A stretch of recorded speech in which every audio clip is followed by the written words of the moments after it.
क्या coal mining से illegal mining के पैसे आईपैक में आए हैं? क्या वो आईपैक से पैसे गोवा चुनाव में गए हैं? इसका कोई ट्रेल है क्या? आईपैक पॉलिटिकल स्ट्रेटजी बनाने वाली कंपनी के बियॉन्ड ब्लैक मनी की लॉन्ड्रिंग वाली कंपनी बन गई है। बीएलसी बन गई है, black BMLC, black money laundering company बन गई है, बीएमएलसी बन गई है। आईपैक की जगह बीएमएलसी बन गई है। सवाल यह है, और इसीलिए माननीय प्रतीक जैन से पूछा जा रहा है, इसीलिए जितेंद्र मेहता कह रहे हैं कि मेरे लैपटॉप को और मेरे मोबाइल को इन्होंने सीज कर लिया है। ये दलील चल नहीं रही है। सवाल है कि यह बात हुई है क्या? आईपैक कोई इस तरह का एक संस्था बन गई है जो पॉलिटिकल पैसे को कैसे चैनलाइज किया जाए, कैसे ब्लैक मनी को चैनलाइज किया जाए ठीक तरीके से, उसका मीडियम बन गया है। Therefore, the larger question is, the head of the institution who started this company cannot run away. The larger question is this, कि वो प्रशांत किशोर ये नहीं कह सकते हैं मेरा कोई लेना देना नहीं है। He must be knowing everything. He must have information of everything. He cannot run away. The larger question ये भी ऐसा, और बहुत पहले से ये आशंकाएं व्यक्त की जा रही थी। जिस तरीके से ग्रोथ हो रहा था, ग्राफ बढ़ रहा था, इंटेलिजेंट हैं, काबिल हैं, इसमें कोई शक नहीं है।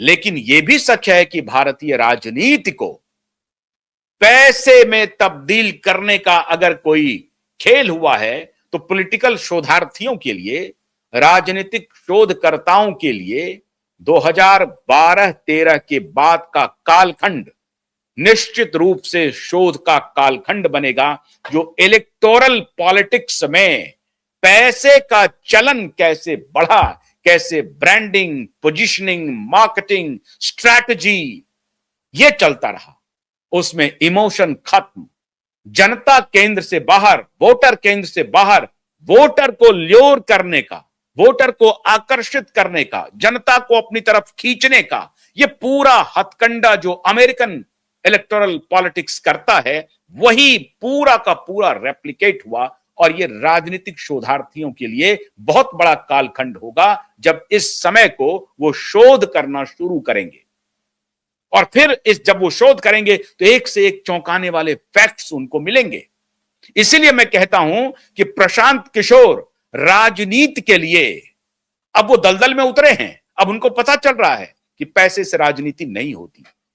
अभी हमारे एक मित्र कह रहे थे कि साहब 21-21 हजार रुपया और 12-12 हजार रुपये तो 3-4-5 कैंडिडेट से उन्होंने अपना, तुम कैंडिडेचर अपना जो तुम करोगे तो ये इतने पैसे तुमको देने पड़ेंगे। अब इसका कैलकुलेशन कर लीजिए, अगर 243 में से 239 सीटों पर प्रशांत किशोर की पार्टी बिहार में चुनाव लड़ी, और अगर मिनिमम 12,000 मैक्सिमम 21,000 पैसे तो मिले होंगे, 2-2 करोड़ 3-3 करोड़ रुपए। लोगों ने यह तक कहा कि 2-2 करोड़ 4-4 करोड़ रुपए में टिकट बेचे गए, और बेचे गए होंगे, ये कोई ऐसी बात नहीं है।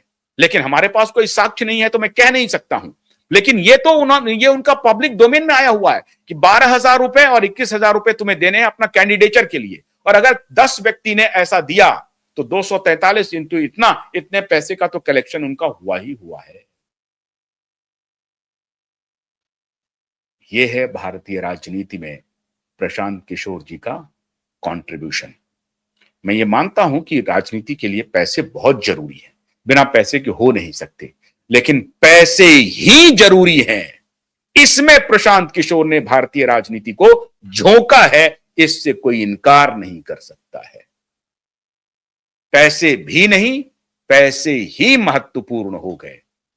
और यह सलाह इन्होंने मोदी जी को भी दिया होगा, यह सलाह इन्होंने राहुल जी को भी दिया, यह सलाह स्टालिन को भी दिया, जगनमोहन रेड्डी को भी दिया, महाभ्रष्टाचारी। और यह आज बिहार में जाकर के बच्चों की बात कर रहे हैं, मैं हैरान हूं। कोई भी पॉलिटिकल कुछ तो कह रहे हैं कि मेरे पास जो बुद्धि थी मैंने उसको अप्लाई किया। क्या बुद्धि थी साहब? एक भ्रष्टाचारी जगनमोहन रेड्डी, आकंठ भ्रष्टाचारी, जो बीच पे 500 करोड़ का मेंशन बनाया है, 500 करोड़ का। पलक पामड़े अभी मोदी के सामने बिछाया हुआ है कि अगर मोदी की नजर टेढ़ी हो गई तो जेल चले जाएंगे। उनके लिए, उनको आप जिताने के लिए सब काम कर रहे थे। क्यों? You are a political strategy, you are a professional. तो प्रोफेशनल जो है, डॉक्टर ये नहीं देखता है कि कौन मरीज आया है, वहां देखिए तर्क इनका क्या है। मरीज कौन आया है डॉक्टर नहीं देखता है।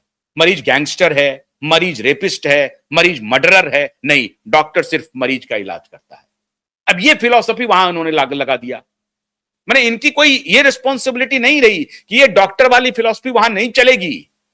ये दोनों अलग अलग बातें हैं।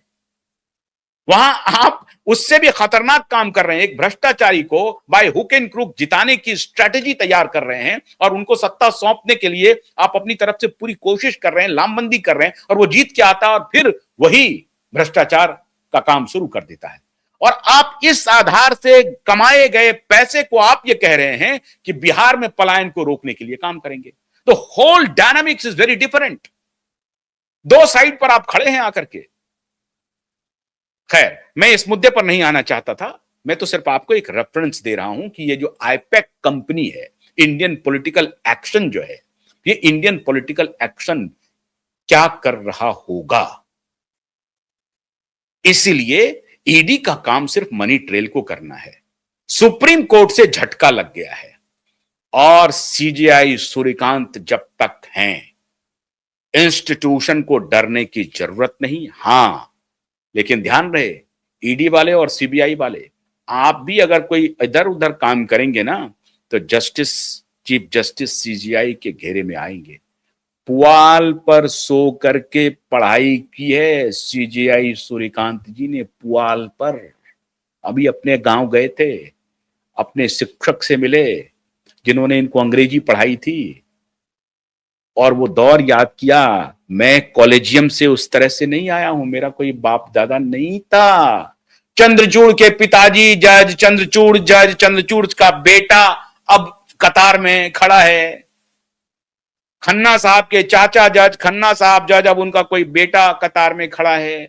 ऐसा नहीं है जस्टिस सूर्यकांत के साथ, सीजेआई सूर्यकांत के साथ ऐसा नहीं। और इसीलिए बवाल मचा। वो जो गैंग है ना, एक गैंग है वासेपुर है, कारावान वाले, उन्होंने स्टोरी प्लांट किया इनके खिलाफ।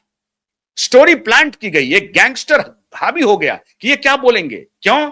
ये फड़ाटेदार अंग्रेजी तो बोलते हैं, लेकिन वो ऑक्सफोर्डियन अंग्रेजी नहीं बोलते, सहज अंग्रेजी बोलते हैं। जस्टिस सीजेआई सहज अंग्रेजी बोलते हैं, आम लोगों की बोलचाल की भाषा वाला अंग्रेजी बोलते हैं। गांधी की भाषा में अंग्रेजी बोल रहे हैं, नहीं वो ऑक्सफोर्डियन इंग्लिश जिसमें कि क्लिष्ट शब्द डाल करके शशि थरूर जिनको चाहिए।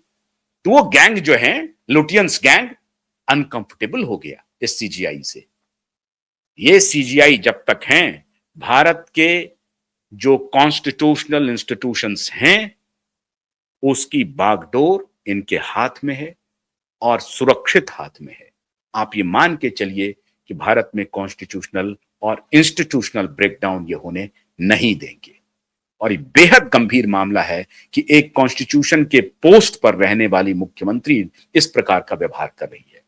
आने वाले दिनों में राजीव कुमार, कमिश्नर वर्मा, डीसीपी प्रियव्रत राय जो भी हैं वो, और ममता बनर्जी की मुश्किल बढ़ेगी। अलॉन्ग विथ आईपैक मेंबर, उनको बताना पड़ेगा। अब ये कहानी छोड़ दीजिए कि पॉलिटिकल वेंडेटा से है और ये वेंडेटा। आपके पास भी अगर कोई सबूत है अमित शाह के खिलाफ, ले जाइए केस में, करिए, ये सबूत है, लड़िए तो जा रही है, टूल किट तो एक्टिव है ही है, करिए। मोदी जी के खिलाफ है तो वहां भी फाइल कीजिए, कौन रोक रहा है? अदालत है ना, जाइए ना, करिए। वहां नहीं मिल रहा है, कुछ कर नहीं पा रहे हैं तो इनको कह रहे हैं पॉलिटिकल वेंडेटा। अरे भाई पॉलिटिकल वेंडेटा है, ये कर रहे हैं तो आप भी करिए ना, खोज के लाइए, कुछ तो लाइए ढूंढ के। नहीं मिल रहा है। खैर, कम से कम सीजीआई इस देश की लाज बचा रहे हैं। उम्मीद कीजिए कि बंगाल में न्याय होगा। चुनाव में इसका क्या असर होगा, इस पर आगे चर्चा करेंगे। बहुत बहुत शुक्रिया, नमस्कार।